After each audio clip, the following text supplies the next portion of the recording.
Q TV Bharat में आपका स्वागत है। मैं हूं अफान और आप देख रहे हैं उत्तर प्रदेश उत्तराखंड का विश्वसनीय news Q TV Bharat. Ramzan का मौका आ चुका है और आज पहली तरावी है, कल से रमजान शुरू हो जाएगा।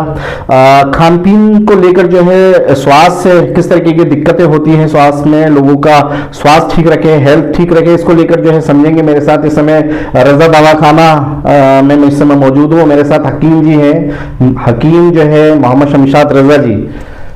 किस तरीके का आजकल जो देखने को मिल रहा है, खान पान लोग ठीक नहीं रख रहा है। वो अब ये रमजान का मौका है क्योंकि आप दिन भर भूखे रहते हैं, शाम को आप क्या ऐसा खाना लें जिससे आपकी सेहत भी बनी रहे और दिक्कतें ना हो। देखिए, मैं हकीम शमशाद रजा हूँ, रजा दवाखाना रामपुर से।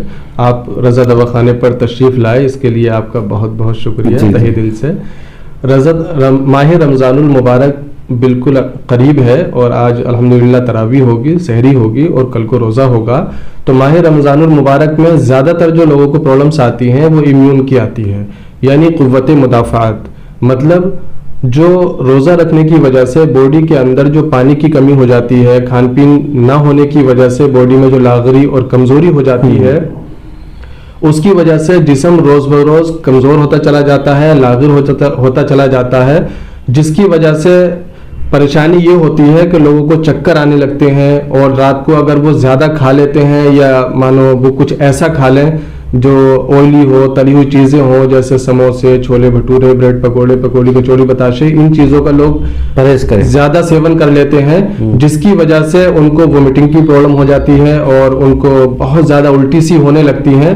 लिहाजा मैं ऐसे लोगों से यही कहूँगा कि वो ज़्यादा से ज़्यादा लिक्विड का यूज़ करें, चाहे उसमें नारियल पानी हो या आपका पाइनएप्पल का जूस हो, संतरे का जूस हो या गन्ने का जूस हो। माह रमज़ान में गन्ने का जूस बहुत ज़्यादा मुफीद रहता है बॉडी के लिए, क्योंकि ये सारी चीज़ें वो हैं जो बॉडी के अंदर ताकत व तवानाई भी लाती हैं और इम्यून सिस्टम बना के रखती हैं।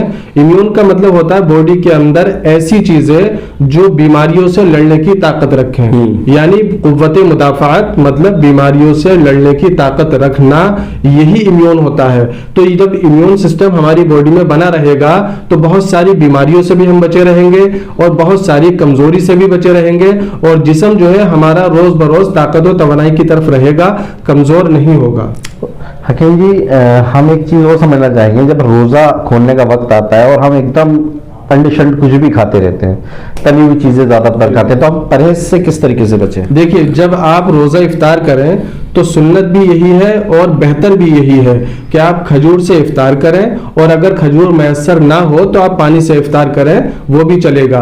तो पहले आप खजूर खाएं, उसके बाद पानी का इस्तेमाल करें और फिर बहुत हल्की ग़िज़ा का इस्तेमाल करें। उसके बाद आप जैसे मगरिब की नमाज पढ़ें, नमाज के बाद हल्का खाना ले लें या ईशा की नमाज के बाद लें या तरावी। मतलब खाने का जो मैं बताया अभी कि आपको ऑयली चीज़ें, तली हुई चीज़ें या तेज़ मिर्च मसाले की चीज़ें, जैसे लोग अक्सर क्या करते हैं कि समोसे ज़्यादा खा लेते हैं, घर में पकौड़ी, कचौड़ी, बताशे और इस तरह की चीज़ें ज़्यादा यूज़ करते हैं, जिसकी वजह से उनका डाइजेशन सिस्टम जो है वो बहुत डिस्टर्ब हो जाता है और उनको परेशानी होती है, जिसकी वजह से उनको उल्टी भी हो जाती है, लूज मोशन, दस्त की शिकायत भी लग जाती है और फिर पेट में दर्द भी शुरू होता है। और वो जब वो इस तरह की चीज़ें बेवजह की खा लेते हैं तो फिर अगले दिन उनको और प्रॉब्लम होती है, फिर वो रोज़ा रखने से ही महरूम हो जाते हैं। इसलिए खान पीन का विशेष ख्याल रखें, नॉर्मल खाना, घर का खाना बना हुआ खाएं ताकि पेट का सिस्टम भी बेहतर रहे, निज़ाम हज़्म बेहतर रहे और किसी तरह की कोई परेशानी खुद को भी ना हो और आपकी वजह से दूसरे लोग भी परेशान ना हो। अच्छा, आयुर्वेद में रामबाण दवाएं हैं, लोग अंग्रेजी दवाओं की तरफ बहुत तरफ रुख करते हैं। अगर मानते हैं हम कि अगर पूरे दिन का इंसान भूखा है, तली वाली चीजें खा के बीमार भी हो जाता है, तो वो आयुर्वेद की तरफ लोग अब ना जाके अब इंग्लिश दवाइयों की तरफ रुख ज्यादा कर रहे हैं। तो मैं ये समझना चाहता हूँ आपसे कि आप क्या एक मैसेज देना चाहते हैं कि आयुर्वेद से जुड़ी चीजें जो मामूली सी दुकानों पर मिल जाती हैं, वो चीज़ क्या है और आपके दवाखाने में ऐसी क्या खास चीज़ है? देखिए, मैं आपको बता दूं कि इंग्लिश दवाओं का भी अपना एक बहुत अहम रोल है, उसको हल्के में नहीं लिया जा सकता, क्योंकि अगर फौरी तौर पर किसी की जान बचाना है या किसी को इमरजेंसी कोई भी सुविधा चाहिए तो उसको इंग्लिश की तरफ ही रुख करना पड़ेगा। वो करने में कोई मुश्किल नहीं है क्योंकि जान बचाना जरूरी है, जान बचाना फर्ज है और वो बहुत अहमियत की हामिल है। लेकिन आयुर्वेद और यूनानी का मसला ये है कि इन दवाओं का एक सबसे बड़ा फायदा ये रहता है कि इसका किसी तरह का कोई नुकसान नहीं रहता। ये सबसे बड़ा फायदा यूनानी, आयुर्वेद और होम्योपैथ की मेडिसिन में रहता है। अच्छा, हम लोगों के पास जो मेडिसिन होती हैं उसमें खमीरा जात होते हैं, कुश्ता जात होते हैं, सफूफ होते हैं, टैबलेट्स होती हैं, या इस तरह की जितनी भी आयुर्वेद मेडिसिन हमारे पास रहती हैं वो सब नो साइड इफेक्ट होती हैं, यानी उनका किसी तरह का कोई नुकसान नहीं होता और मरीज को अल्हम्दुलिल्लाह फायदा भी होता है और वो ठीक हो जाता है।